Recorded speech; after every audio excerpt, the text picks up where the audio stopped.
Hello, hello. Testing, testing. One, two. So I was here talking to myself, not realize that the mic was a little bit mute. Okay, so I live in Jamaica, and Jamaica is roughly, I think, it's 75% limestone. I know limestone have a propensity whenever water is on limestone, it tend to disintegrate. Limestone is a sedimentary rock, right? And sedimentary rock, it easily broken down, especially by water. This morning the topic is all about lowering your pH. What is pH? pH in your aquarium. All right, so I start off. I'll be here for the hour from 6 to 9.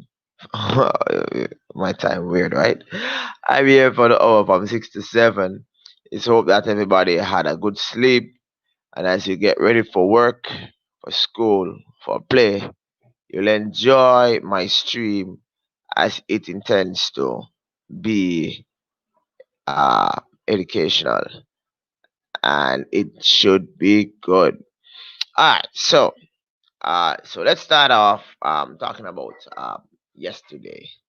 Now, yesterday I shared a video wherein which I shared with you that I took some stones from my yard. As I started out this morning, I started out by saying that Jamaica is like 75% limestone. So finding uh, limestone in my yard is not like a hard thing. Also, where I live in Clarendon, Jamaica, there's a lot of limestone. There's a lot of bauxite mining, and for those persons not familiar with bauxite mining, um, limestone when broken down, it results in bauxite deposits, or should I say, bauxite ore deposits, which is usually manufactured, or should I say, processed into limestone itself. So as a result of that, you have a lot of the limestone, and you have a lot of what do you call it? You have a lot of bauxite deposits in Jamaica as a result of the huge amount of limestone that covers Jamaica. Jamaica has one extinct volcano, which is the Blue Mountain. It is extinct. Yeah, it has not erupted in past. I think it's 10,000 years, and it's not expected um to erupt. Unlike the Eastern Caribbean islands, Jamaica has mostly limestone. Eastern Caribbean islands volcanic, so it has some amount of volcanic rocks, right? Okay, so the rock structure is a little bit different in the Eastern Caribbean. All right, so let's talk about let's talk about uh, pH. Now, the aquatic space you keep your fish in, right? It uh it should have your attention being paid on the pH, right? The pH level.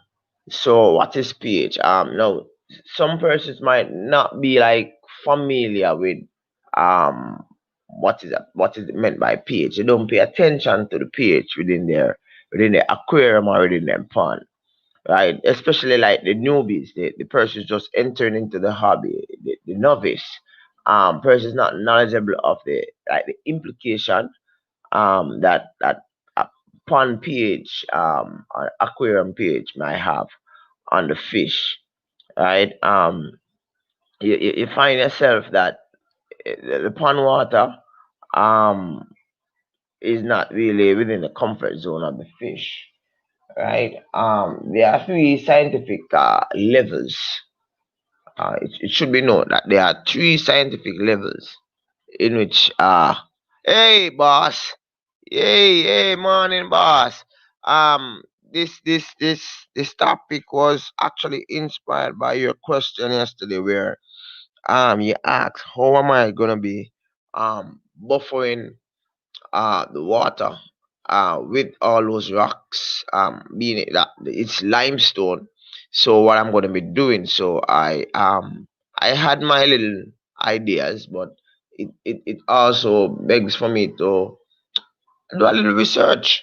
So I did some research and I found 10 simple ways that you probably could use so as to buffer your water, so as to ensure that the pH is at the right level. Yeah, right. So, me there. So, um, water has three known pH levels. Some persons don't really say that. Some persons just say two levels, right? Some aquatic creatures may be able to survive in wide range of pH, but of course, you know that that will lead to future problems, right? Um, so let me share with you the three levels in which the I was. So respect. So the three levels in which water pH, right? You have alkaline, which is like hard water leading up to salt water, right? And you have neutral, and you have acidic. Now, so we're gonna be talking about a little bit. Well, we're gonna talk about for the entire hour. We're gonna be talking about the entire thing, right? So we have, as I said before, acidic, neutral, and alkaline pH. On a typical pH scale, measurement is between like 0 to 14, right? Acidic pH level is from like at about 7 up to 7, from yeah, from about yeah. Acidic is like anything below 7, right? So 0 to about probably 6.9 would be like acidic, right? Slightly acidic, right? So at the point where you have 7, right? pH 7, that would be 7 is like the in between, and that is what you call neutral pH, right? So there's only one point that is neutral. Unlike you might say acidic is like from 0 to 6.9. Neutral is only at 7, right? And alkalinity starts at 7.1, right? Um, the between 8 and 14 is referred to as base or alkaline. So the more alkaline it becomes, is the more salt it have this salty resonation on the, if it tastes the water, right? Hope I have not lost you so far, Mr. Derrick. I've lost you. I hope I've not. Okay. So we're talking about pH. We have three levels: acidic, neutral, alkaline, and we established that acidic is between 0 and 6.9, neutral is 7, and alkaline or base is between 8 and 14. Right? Okay. So should I say aquatic species have a preferred pH? Yes. um this can mean whether or not the fish or the aquatic pet that you have, whether it be a turtle, shrimp, snail, fish, maintain a healthy life. You know, some persons ignore the pH within their aquarium space, and what is it?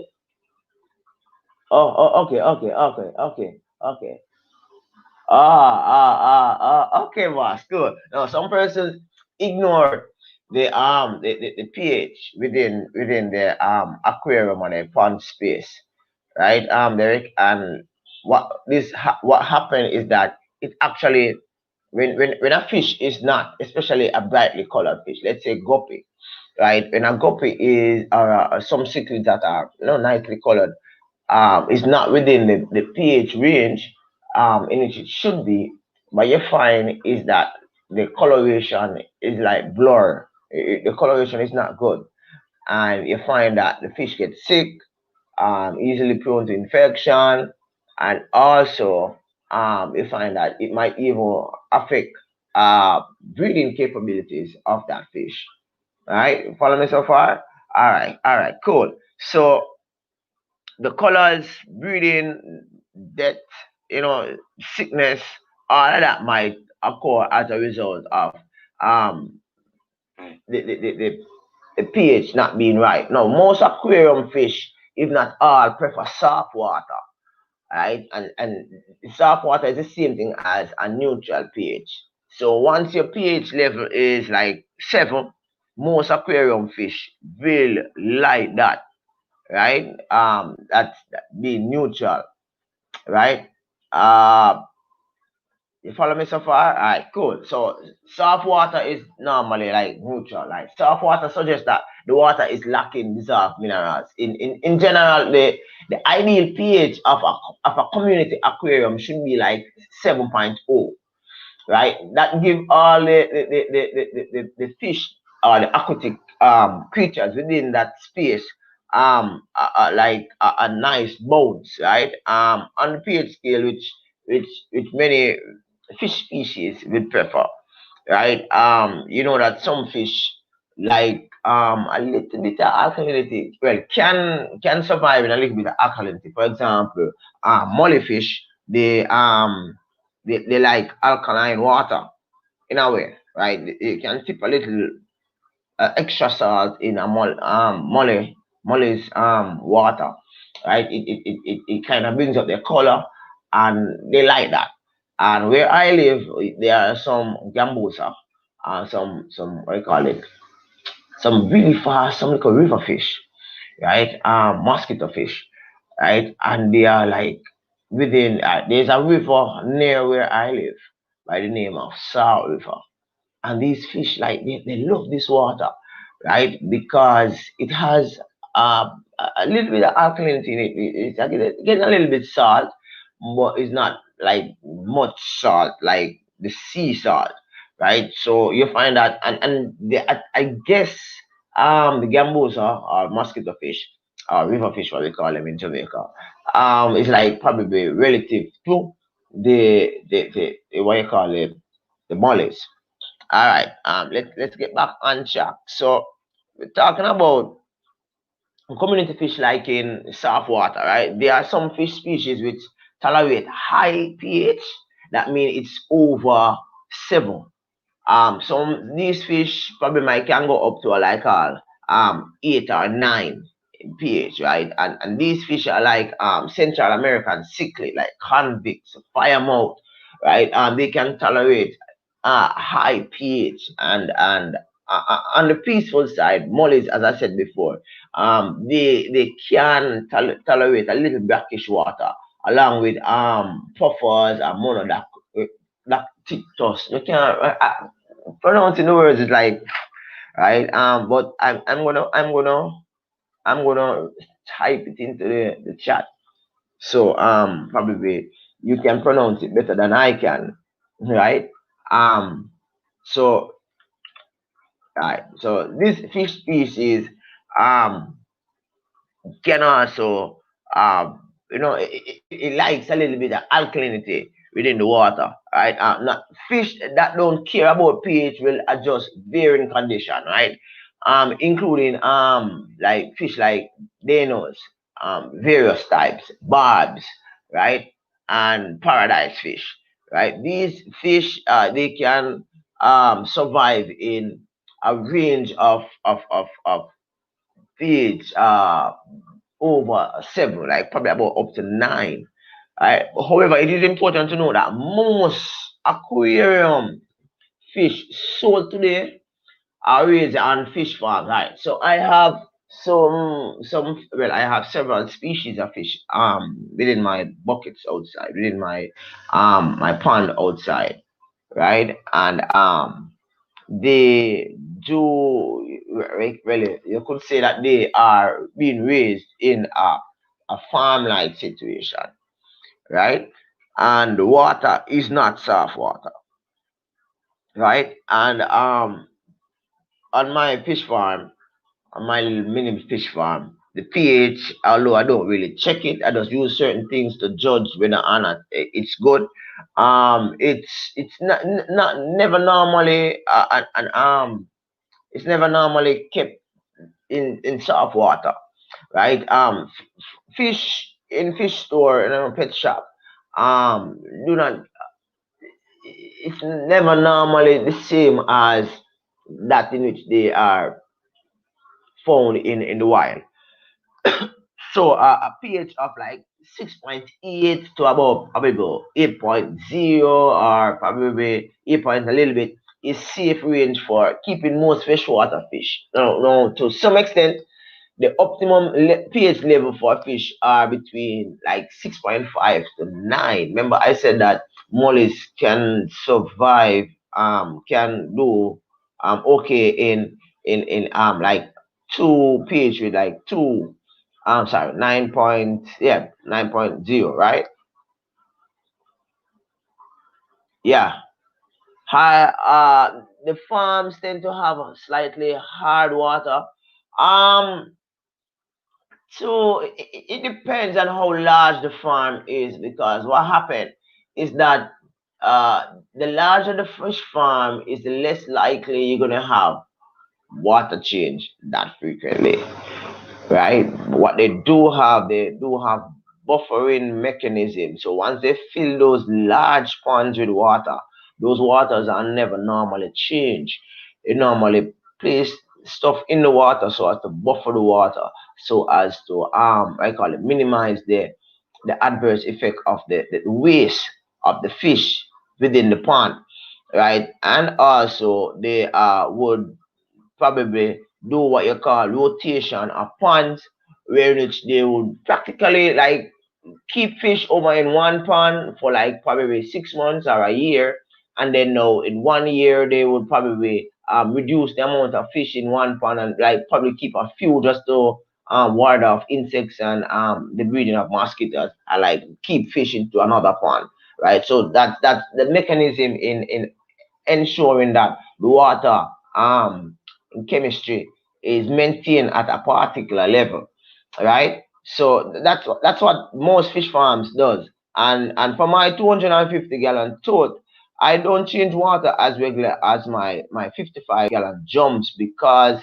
it's a little bit hectic changing all those water. I mean, like I'll be changing like 1,500 gallon of water per week, and that's like impossible for me to do. I can't manage that, right? Both financially to pay for so much water per week, and it's very time consuming. So therefore, the plants do serve as a mechanism to help to buffer the water, and also the filtration mechanism also serve as a means to help to buffer the water. All right, so it is more important. It is important, right? To for me to share that I place a few limestone rock in my 250-gallon plastic tote pan. Right? They are limestone. I am knowledgeable that this may elevate the pH level in my pond. Um, and that I did that yesterday, right? You'll see a follow up to that video today. You see, limestone it contains calcium, and calcium has the ability to harden water. And I know that for a fact, because when I had an aquarium and I placed some large stones in it, I realized that I ended up after a while have seen a little bit of hard residue on the glass. Yes, that's true. The larger the volume, but Fred, the thing is, if you have it's not only the volume of the water, but one should also look at the stocking. So if you practice stocking your ponds with a lot of fish, right, and the pond is very large, you're gonna run into some problems when it comes on to pH control. You're gonna have to use mechanisms so as to manage that, right? I am, yeah, you're gonna have some problems. So you'd have to actually um use mechanism so as to manage the pH within the system, right? All right, okay. So the limestone have what I call a high levels of, well, practically is calcium, and it can be, I call it now, dissolved in water over time, right? And that's the reason why you end up with caves um throughout the island of Jamaica.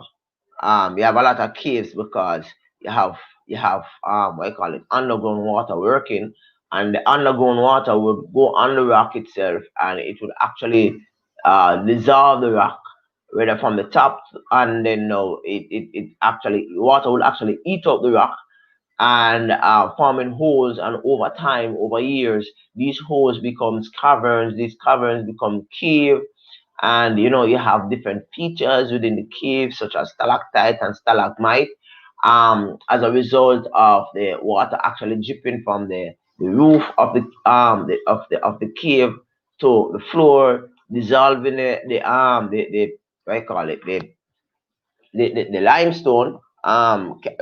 So you end up with a lot of calcite, and it builds up, and you get pillars, and you get stalactite, stalagmite, and some other little minor features that you can find within caves, right? So it's a great topic, in the sense that it covers a lot of things, right? This whole limestone thing being added to your aquarium, right? Limestone do harden your water, right? It increases the pH, and it is important to know that the ideal pH for the fish that I have into this IBC toad is roughly 8.2, right? That's the ideal. I might say, why it is so high. We must remember that hi Chewy, what's up? What's up? What's up? What's up? Nice seeing you, boss. Okay. Sure. Okay. Okay. I have not been doing this for a bit. Yes, yes, yes, yes, yes. I understand. I understand, but I do that sometimes. I do that sometimes. Right. Cool. All right. Let's see what Chewy says.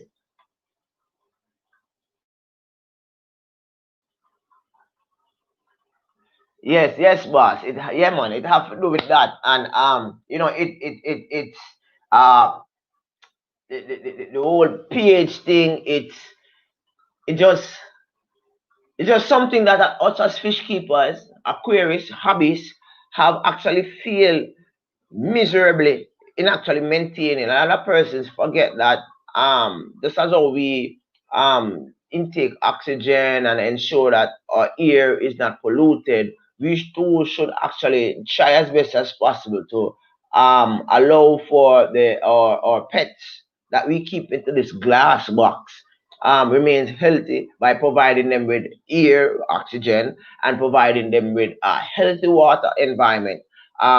We all know that the fish actually poop in the water, and this poop eventually affects the water chemistry, which affects their health, which results in illness, yes, and also the fertility of the fish. A lot of persons are wondering why is it that their fish are not producing, and not really assessing the situation, that looking at the fact that one of the reasons why their fish are not producing is primarily because the water chemistry is not good. Well, I promote the whole idea of maintaining correct pH within your aquarium using natural, or yeah, natural. I try to stay away from chemical the alteration of the water chemistry. I try to use natural means of actually managing the pH, right? Probably another stream I probably can look at increasing the pH, but for today we're talking about decreasing the pH, right? And primarily Derrick Bedford 821 uh actually asked a question. It was a genuine good question, in which I think that I needed to expound on, and thus I started to think and ponder how I should actually explain this to my viewing audience.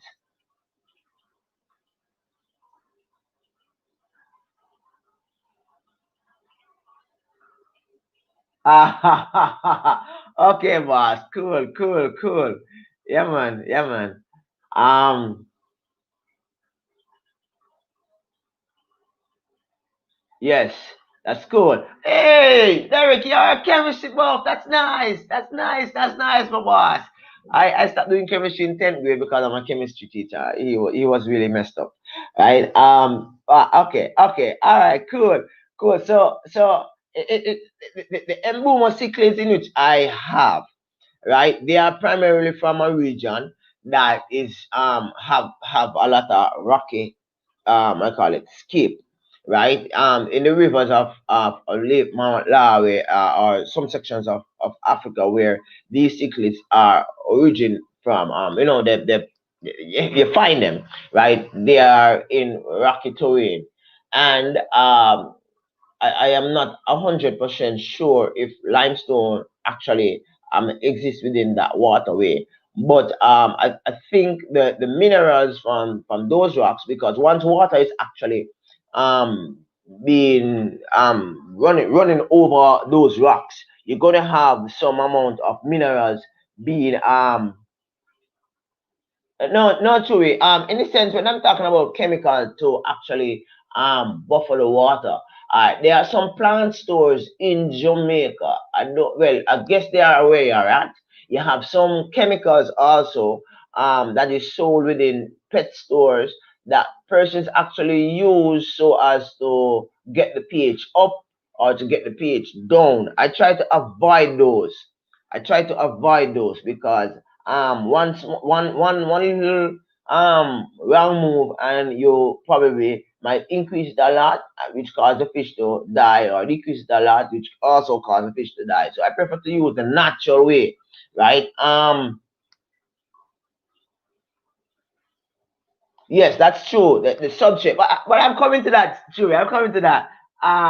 Okay, okay. So as you say, limestone.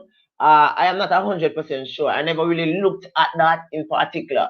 But what I know is that the emboma cichlids, they can survive. They are okay with a pH like of about probably about 8.2. So between 7 and 8.2 will be good for them. That's a pH for emboma cichlids. Right? I know emboma Africa, right?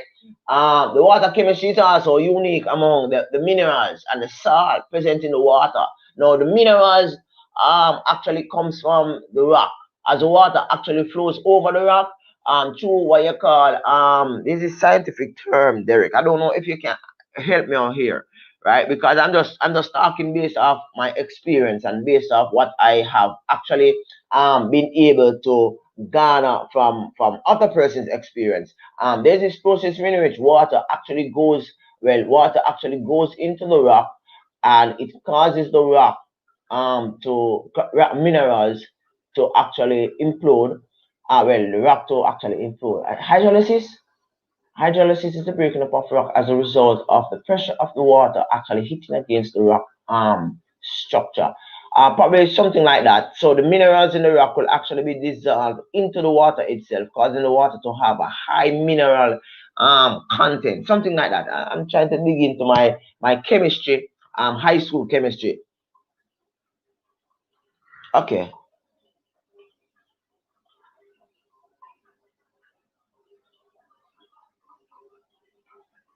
Why I am not too keen in using rainwater in the light that we have right now. The development process. I don't know where you're at, but I know that um in New York you have problems with pollution, and in Kingston, Jamaica, you have problem with pollution. Not necessarily in Jamaica and Clarendon. Well, yes, because they also do bauxite mining in Kingston.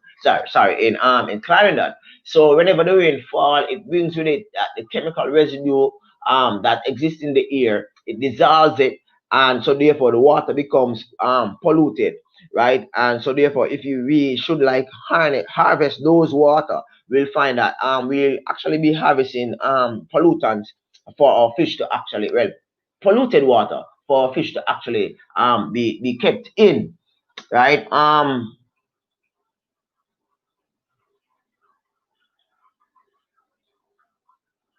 Yes, Emboma secret like slightly alkaline water. Between neutral and 8.2, that would be okay. I don't know if I would go up to 8.5, but 8.2 is okay. So if you have a lot of plants within your pond, like myself, right, and you have a filtration system, right, you don't have to be worried about the whole idea of a lot of plants, right? And the fish stock is not that great, right? I mean, like you don't have a lot. You don't have to be worried about extensive water change. Hey, Rob, what's up, boss? What's up? What's up? What's up? What's up? Oh, have you? Yes, yes, boss. That's the main emphasis of today. Oh, yes, boss. Thanks for joining. Thanks for joining. Yes, yes, yes, yes. Morning, Rob. Respect, boss. Respect.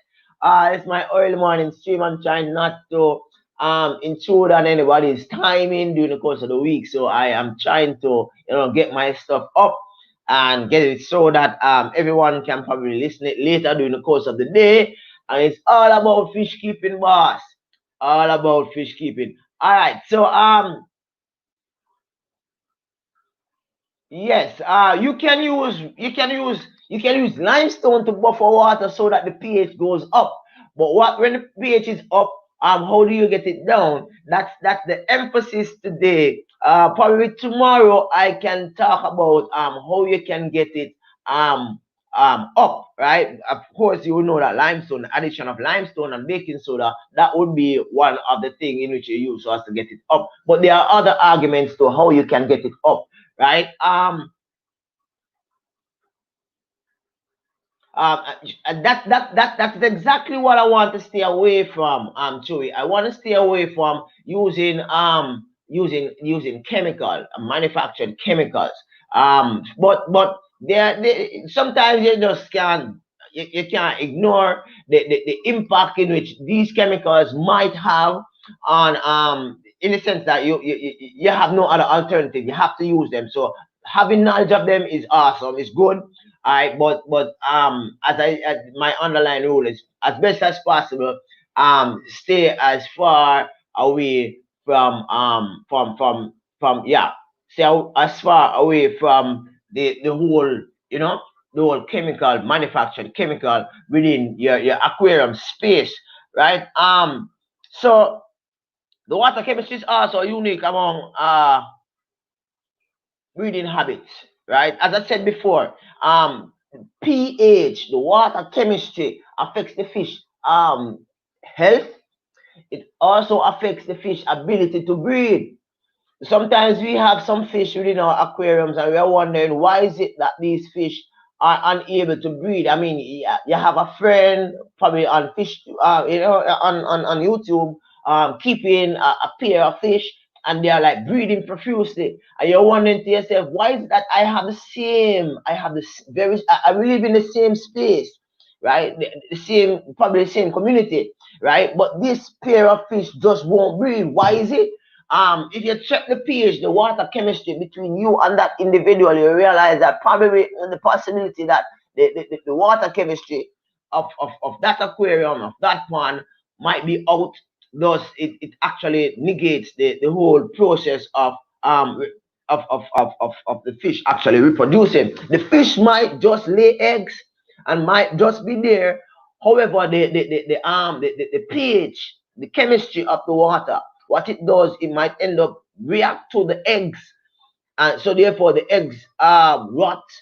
The eggs just yeah, the eggs rot, and they're not like, yes, boss. Yes, boss. Yes, man. I know, man. I know. I had phone call yesterday morning. He was like working also, and he was getting ready for work.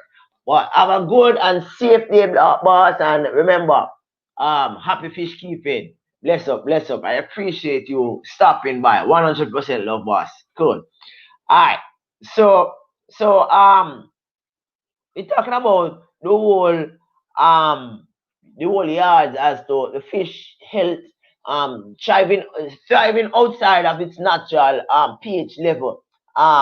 It's like the fish being in its danger zone.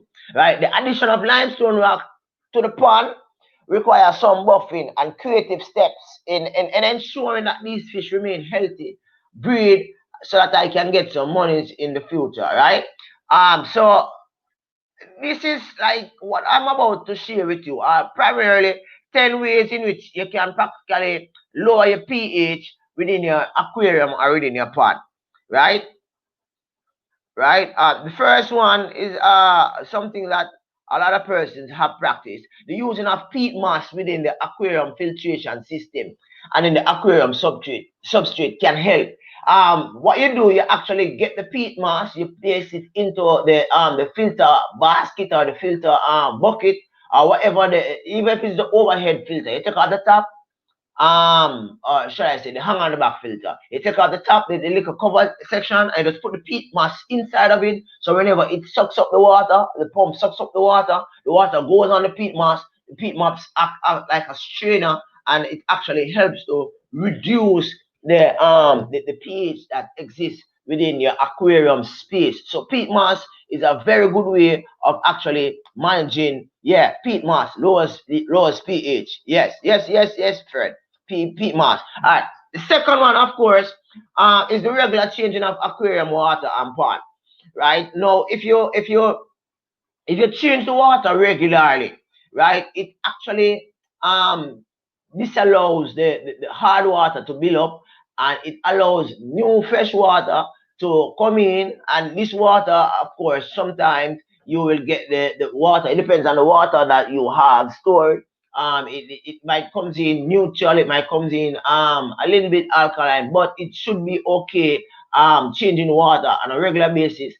If left unchecked, the water having limestone will become brackish, right? And that probably could be a little bit dangerous for some fish species, because you all know some fish species, they have specificity.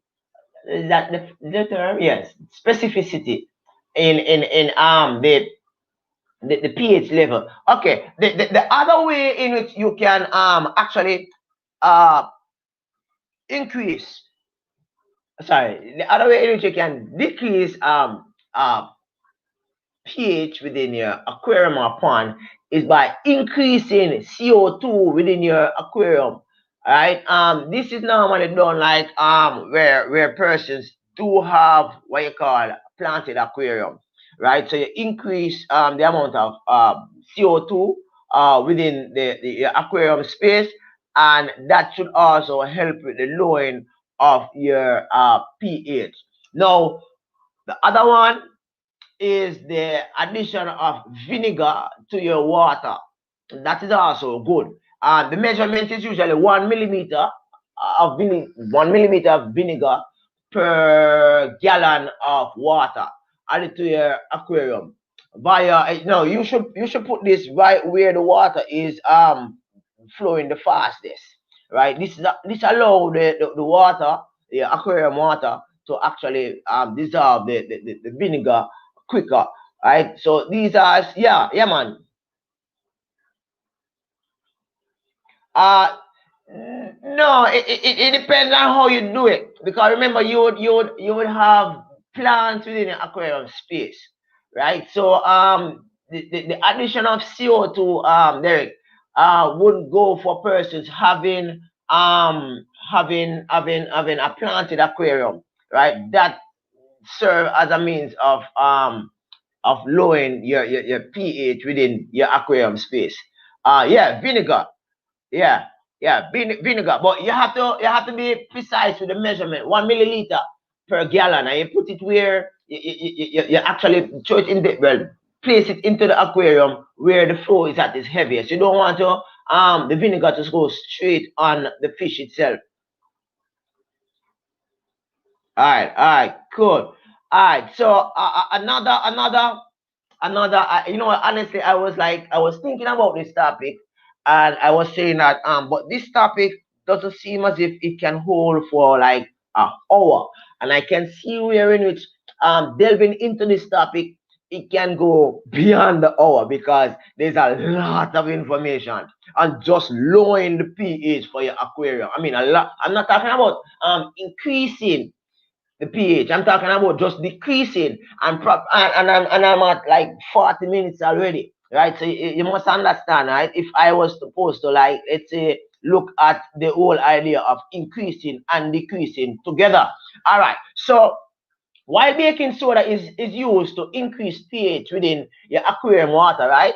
Hydrochloric acid decreases your pH. So on one hand, you have baking soda increasing the pH within the aquarium, and on the other one, you have hydrochloric acid. Now, you should remember that the main rule to keep in mind is that it takes 25.6 ounces of full strength of uric acid, right? That is 31.45% of hydrochloric acid to lower the total alkalinity by 10 ppm, right? So you have to be very responsive, or responsible, right? Yeah, you have to be very responsible when using hydrochloric acid in your aquarium, so as to, hey, what's up, everything aqua, nice seeing you. We're talking about lowering your pH within your aquarium, and yes, that's also an option to it. Nice, yes, boss, yes, dead friend. It's true. That's stomach acid, isn't it? Yes. I have discussed in 8.5 pH water. Yeah, discuss like, and if you have the discuss in neutral soft water, that would be okay also. Right, that would be okay. All right, nice seeing you on the stream. It's a pleasure seeing you, my friend.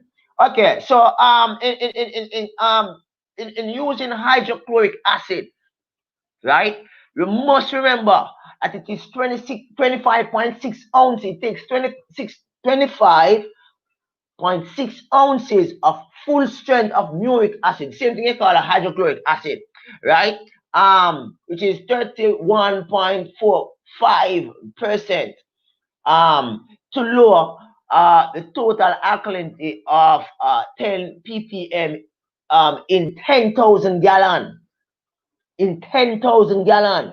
So therefore, you're gonna have to use a small portion of hydrochloric acid in your attempt to lower your pH within your aquarium, right? It's gonna be a little bit technical. So for those persons who are like science buff, you probably could try this thing, but you also have other simple means by which you can actually use so as to lower your pH. Simple, safe means for those persons who are chemistry inclined, those persons who who are so meticulous in measurements and all that. You can go for the vinegar, you can go for the hydrochloric acid. That would be okay. Bearing in mind, it depends on the strategy that you use. It might harm your, yeah. As I said before, the discus, I think discus can, discus loves seven, pH of 7. So discus is a little bit delicate. So it likes soft water, right? A little alkalinity, no problem, but I wouldn't go too much in alkaline zone. I prefer to stay at a neutral zone, which is a little bit difficult to maintain because having soft water throughout your aquarium, it's really difficult because that means your filtration will have to be on par. You have to be like having pristine, clear, clean water at all times, because remember, it is the waste of the fish that actually contributes to the pH level within your aquarium space.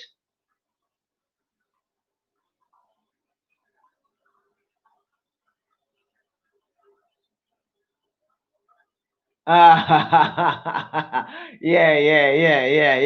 It's a difficult balance understanding your fish species and what its preference. Sometimes we make mistakes, sometimes we learn better from our experiences, but some experiences you don't want. Okay, another way in which you can actually lower the pH within your within your aquarium or within your pond space, right, is the use of reverse osmosis or deionized water, DI water, to create the desired pH, to act like a buffer. So if you have the mechanism to have reverse osmosis within your aquarium space, that is also um, that is also awesome, right? And it can be used, and your fish will love you for that, right? Another way in which you can actually um decrease the pH, right? You have situation where you might end up have a dead fish in your system for a while and you never know. So therefore the pH is like out of whack, right? So you probably might say that, but my pH is okay. I don't need to look at any of this. But situation do occur where pH is out of whack, and regardless of how you do the water changes, it's just not working. A simple, neat way of actually maintaining a low pH is by actually placing what you call driftwood within your. I know low pH is no low. When I say high, right? When I say high, low pH is acidic. I know, but when I say that, for example, let's say that you have a dead fish in your system, right? And that results in your the ammonia to actually increase, the nitrites, everything does.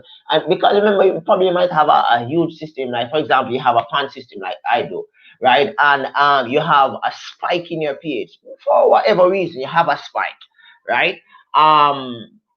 You want to lower the pH within your aquarium from, like, say, from 9, 8 to about 7.2, 7.3.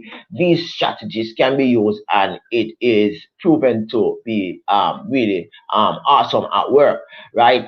There are strategies to increase it, right? And everything Aqua 7. The reason why I am doing this stream in talking about pH lowering is because I have actually placed some limestone rocks in my ponds. I'm placing the limestone rock in my ponds. That will actually, yeah, they include, yeah, including of driftwood and almond leaf, dead thread. I'm coming back to that. I'm just explaining something to everything aqua.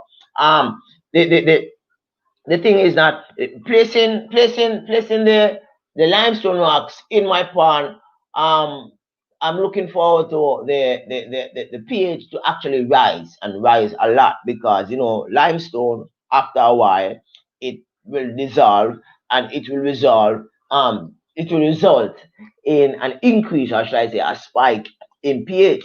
So I'm just sharing with you some of the strategies that I might consider in actually getting the pH in that pond with the limestone rock to acceptable amount, and thus that's the reason why this stream was actually designed so as to look at that in particular.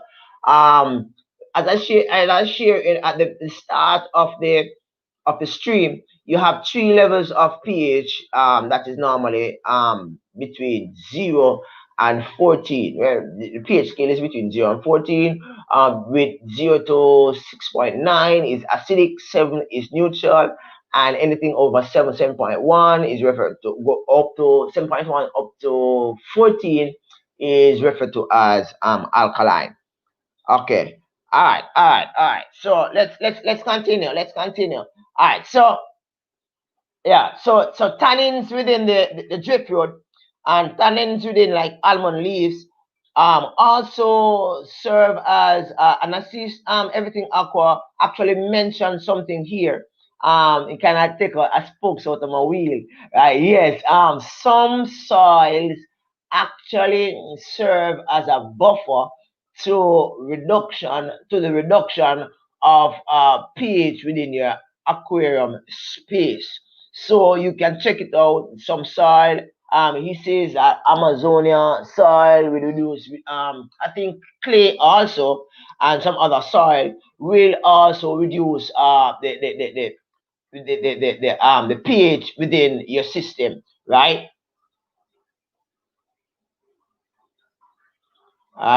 So but okay. Boy, I'll tell you, the time is just inching on me, guys. Time is just inching on me. I can't believe that I've been on for 50 minutes. I have roughly about 10 minutes left, right? And I'm not finished. And I thought that I would have finished, and I would be like thinking about what next to speak about. But having this topic, pH, being low in your pH, is such intricate information. It holds a deep amount of explanation um, behind it, not just saying it, but explain it, why it is necessary, why we do this, why we do that, and how we can do it, and all that, right? Some measures, Derrick. Yeah, Indian almond leaf, aqua. Yeah, that's true. Indian almond leaf also lower the pH. So that is a reason why. There's a reason why aqua some fish will not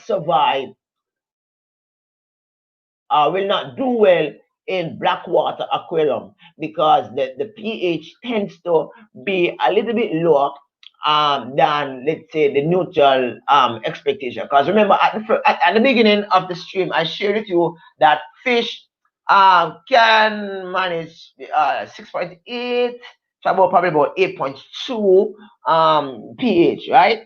I think 8.5 can a little stretch it, but you have some fish that probably can even go up to 9, right? But these fish, I wouldn't. The higher the pH, the fish is stressed, and the lower the pH, the fish is also stressed. So you have to strike a balance in between, ensuring that your fish actually has the right balance and it's healthy and everything is going on okay, right? Yes, Indian almond leaf does work, and it's a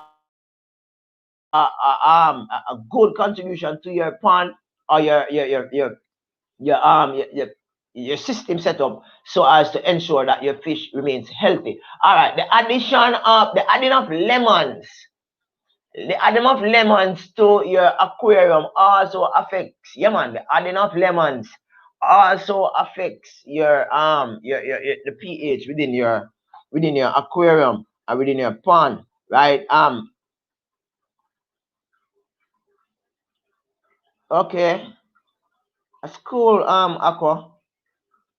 The thing with lemons is that,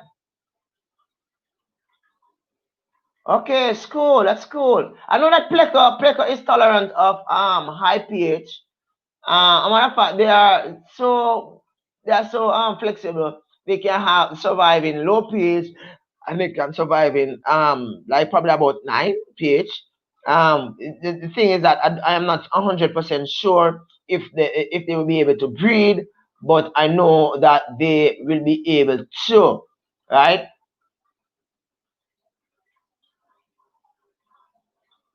So everything aqua, do you actually do like water change? How regular do you do water change with a pH of 8.5 with your fish? Let's say you discuss. Yeah man, everything aqua has a nice system. If you are listening to me now, you should check out everything aqua 7. It has a nice setup. I like it. It's just really cool. Um the thing with lemon, Derrick, is that um you should try to get the lemon and squeeze it yourself. Don't buy the lemon juice. 10% every week. Okay, cool. So there's some amount of water change. And how often do you actually let's say change the filter pads out of the filter system, wash out, clean out, and all? How often do you do that? Now nature changes every day, everything aqua. Oh, come on, Chewy. It's impossible to change every day. Come on, man. Be practical. You're my friend, man, but come on. Be practical. Now, with regards to lemon, the lemon is citric acid, yes, it makes sense. but try to get the lemon that is freshly squeezed, and as best as possible when adding the lemon, ensure that you have your pH testing kit so as to test to see whether or not the buffing that you have actually been created as a result of the lemon, squeezed lemon, you don't overdo it, thus result in the reverse of what you're trying to prevent. So therefore, instead of it becoming the pH falling at a few, right, you end up it fall to a great extent, resulting you now have to employ mechanisms so as to get the pH up, right? Okay, so another way in which you can actually decrease your pH within your aquarium and within your pond system is by decreasing the amount of airflow, yeah, airflow within your aquarium or within your pond. I like to, okay, monthly once. Okay, cool, cool. I I know, boss. I know all of that, man. I know. And nature, the rivers are not stagnant. The water is always moving. You know, we always have spring flowing. I know all of that, man. I understand what you're saying. I'm one with nature also, in the sense that I like to see when things are nicely done. Right? But you know, humans, we sometimes it's really difficult to do that. All right. The decrease in aeration also helps to decrease the pH level within your aquatic space, right? I like installing air pumps on my system. I like installing air pumps on my system with the little valves that can actually regulate the airflow that goes towards the aquarium, right? Depending on the problem that you have, you can either turn up the air or you can actually turn down the air, right? And this benefits, this also benefits the fish health, right? So we should think about that. Wow. I mean, like, I'm like 3 minutes away from the hour. I was thinking that this topic could be like a no brainer, you know, easy thing to talk about. But we all have some real good things to share, and it is, yes, boss. So early. Nice seeing you, Funk. I had Rob here, Rob93 here, a few minutes ago, and he was getting ready for work. And thank you very much, boss, for being here. I appreciate it. Appreciate it. You're getting ready for work, right? We're talking about the lowering of your pH within your aquarium, your pond. It's all stemming from my video yesterday. You know, talking about the buffering mechanism for my addition of limestone rocks in the pond. The limestone rocks really influence the rise in pH. So I am trying to ensure that this is, you know, kept to a control level, a good level. All right. No, man, I have not forgotten you. Everything Aqua. I've not forgotten you. I'm not forgotten. Okay. Uh no, man, everything Aqua. You're good, man. You're good. Oh, you're talking to Funk. All right. Okay. So in continuation, the last bit, and it's just coming on the 59th minute. I share with you that a way in which you can use to actually buffer the increase in pH within a system that have like situations like mine, like limestone rock, is to actually decrease the airflow that goes into the pond or the aquarium itself. So that would the increase in the um decrease would help along with sorry, the decrease will help, right? The speed at which the water is pumped, also by the water pump can also be adjusted. You know, all submersible water pump have a gauge on it, where you can actually turn the water flow up and turn the water flow down, And if you actually implement this, you'll find that uh you find that will be good. Your pond will be good. Your aquarium, your fish, your aquatic creatures will actually love you for this, right? And some persons watching might be wondering, why is it that you would want to decrease your pH? If you actually listen to the first section of this stream, you'll understand the genesis behind the whole discussion as to why all this comes up.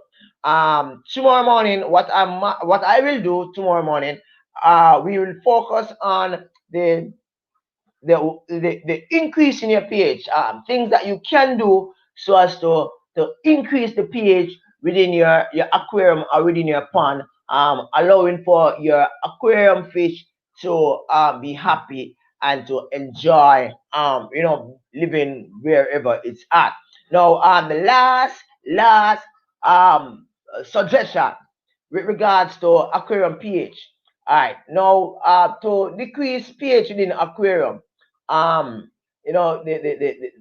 as a result of the addition of limestone rocks, as I've been saying throughout, right? You would actually, I think someone alluded to it not too long ago. You would actually, I think it was Derrick. You would actually decrease the stock. You decrease the stock of fish that you have within that aquarium space, right? That should be carefully considered. Now, high pH can also be caused by waste from the aquarium fish stock over time. With a small stock, the risk of rapid pH spike would be minimal, right? In the sense that, remember, the fish excretes waste, and the waste gradually be transformed to nitrites and ammonia, and then now the chemistry of the water will be disturbed, influencing the pH to be adjusted, right? And after a while, the fish health will be at risk, and you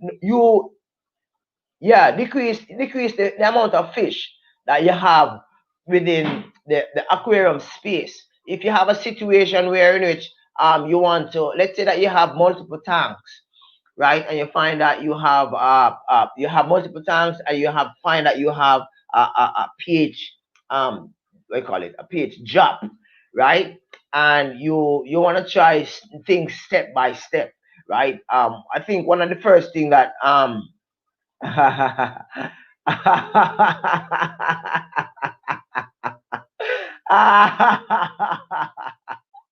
yeah, man. One of the things that you should consider is um decrease in the stock. So let's say that you have 100 barbs, tiger barbs or tetra within a 50 or 100 gallon aquarium, right? And you find that the pH is like going out of whack. I mean, it's like it's messed up, right? You can divide that stock and probably place them in a different aquarium, and you will find a different um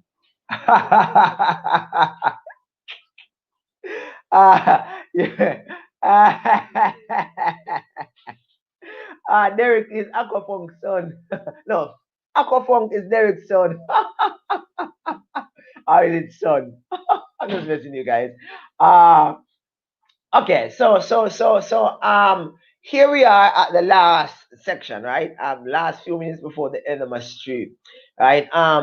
So far the pond I'm looking at, right? The pH level is okay, right? And the methods shared with you, the 10 methods shared with you a while, just a while ago, is applicable.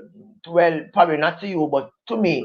I can use it. I have already included driftwood within the water, and I've already been practicing frequent water change within my system. Probably not as how some persons will do water change, but I realize that I have been adding the practice of water change. And for those persons who have actually followed me for a long time, you will see where in which I went at the top of my house and I actually went in my water tank in which I stored the water for my water change, and I actually discovered a lot of hard water, mineral buildup within the water pan, it's really within the water tank itself, and that was really something. I did a video on that. I will put a link to that video below in the description in a bit. But this is what happened when you have limestone, or should I say, when you have minerals um, built up within your system, and you are not actually doing what you need to do so as to ensure that your water is kept at a certain pH level. This is what happened. And for those persons wondering what I'm talking about, check out the video. We talk about my water tank and my house top, the whole mineral buildup, right? When too much minerals exist within your aquarium, your pond, it becomes alkaline, and the pH increases, and not all fish can actually survive in that. I know for a fact that some puffers like water that is alkaline, like probably 9 or 8.5, right? Mollies do like that. Cichlids, some cichlids do like that, like emboma, African cichlids, they like that also. Up to I think it's 8.5, 8.3, and you have what you call the chromite cichlids. They like salty alkaline like water, right? But too much can be danger to the fish. Remember, the freshwater fish is freshwater fish, not saltwater fish. So therefore, adding too much salt can also stress the fish. Adding some salt can help the fish. So you have to be you have to ensure that you know what you're doing. Take it in pace. Don't just rush and do things. Take your time. Add your salt. If you need to add the salt, take your time. Add the J fruit, add the almond leaf, your vinegar, your lemon water, all the works. These help to buffer your high pH that you might experience. There are several other ways that you can use. Persons do have their system in place so as to buffer the water. But I just share these 10 with you, and trust me, finding these 10 it was not an easy task. And trust me, some of them probably might be out of reach. For example, the addition of additional CO2, or the using RO water, that might be a little bit different. So by the time you come back, then Derrick, I'll be out. Just my fish. Yeah, yes. I know. It's 6 to 7. But I'm just trying to work with the time. I'm gonna get ready to do my morning walk before the sun come up. It was nice having you guys. I appreciate you, Derrick, for being here. I appreciate you for throwing the question and all that, because it actually motivated me to do some research, to assess where I'm at, what I'm going to be doing and all that. Thank you very much for joining me in this morning stream. Catch you tomorrow morning. I'm not sure I'm going to be doing the opposite of this, meaning I want to increase the pH. But we'll see what happens tomorrow morning. It's another fish talk video that have actually ended. Appreciate it. Catch you next time. Peace out. Rally here. Love you all. Big up yourself. Chewy, big up yourself. Everything fish, big up yourself. Rob93, big up yourself. Aqua, big up yourself. Just my fish, big up yourself. And of course, the one and only Derrick, aka Dead Fish. Sorry, Dead Friend. Dead Fish. Dead Friend, 821, big up yourself. All right, boss. Big up yourself. Bye bye. Catch you next time. Cool.